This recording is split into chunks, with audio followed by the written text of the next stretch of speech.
எல்லாருக்கும் வணக்கம். தோசை வெரைட்டிஸ்ல இன்னைக்கு நம்ம பார்க்க போறது நீர் தோசை. வாங்க எப்படி செய்யறதுன்னு பார்க்கலாம். அம்மா சமைக்க போலாமா?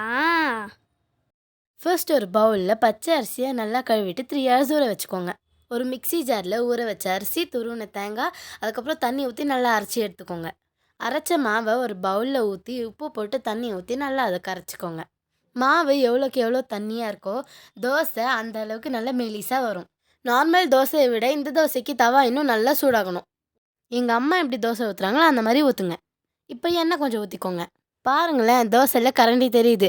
இந்த அளவுக்கு தான் தோசை மெலிசாக இருக்கணும். இதை அப்படியே திருப்பி போட்டு எடுத்துக்கோங்க. சூடாக நீர் தோசை ரெடி.